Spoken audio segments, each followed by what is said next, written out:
sins. And they would say, Lord, I've messed up. Here's a bird, here's a cow, here's a sheep, here's an animal. And I'm going to sacrifice this animal. And when I do that, I'm going to hope that that gets my sin forgiven. Well, God says in the book of Hebrews, it says that, those sacrifices never took away the sin. What was the purpose of that?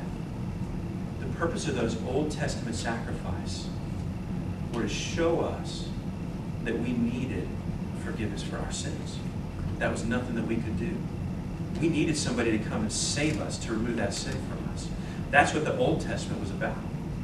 So the Old Testament, even that sacrificial system, was saying, there's something coming down the road. It's not here right now, but it's coming, and one day it'll be here. And then Jesus came to fulfill what was written about in the Old Testament. Now, as you read through Isaiah 53, keep that in mind. So here's what happens. Here we are. We're going to start in verse 1. It says this: Who has believed our message, and to whom has the arm of the Lord been revealed? For he grew up before him like a tender shoot, and like a root out of parched ground. He had no stately form or majesty that we should look upon him, nor appearance that we should be attracted to him. He was despised, forsaken of men, a man of sorrows and acquainted with grief.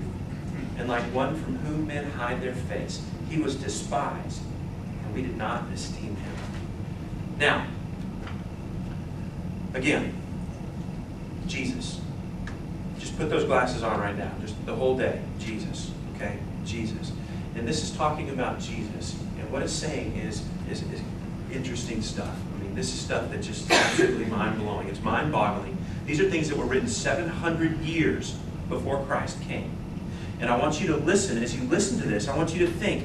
I want you to write something. If we did an assignment for your homework, I said, I want you to go home and I want you to write about something that's going to happen in 700 years.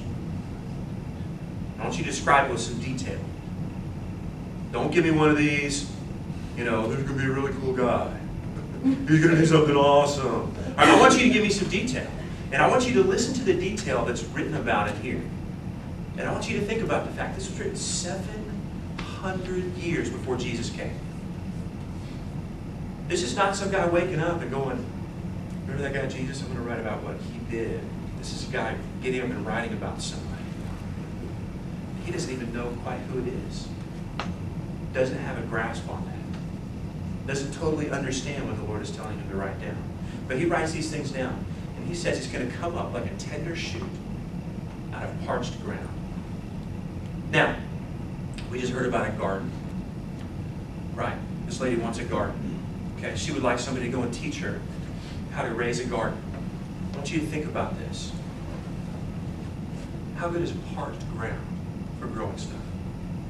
Thumbs up on that.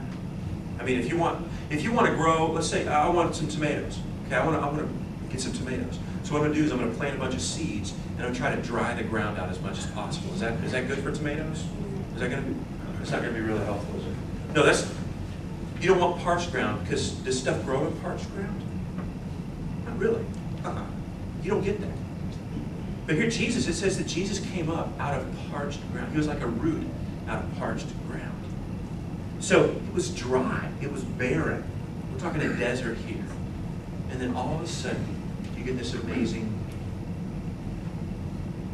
tree that comes up, that grows in that parched ground. It was something that was out of the ordinary.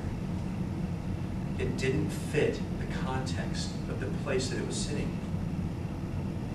When we serve somebody in a real, in a mind-blowing way, it's not in the context of what's normal. I mean, we can do the normal stuff. We can serve people in a normal way. But the greatest way for us to truly affect the person that we're serving is to do it in a way that's unordinary. Right? Joe was unordinary because he's a prisoner. He's in jail. So you're thinking this is the kind of the seediest part of the earth. These are the bad guys here. And it's a bunch of bad guys in a big room together. That's what it is.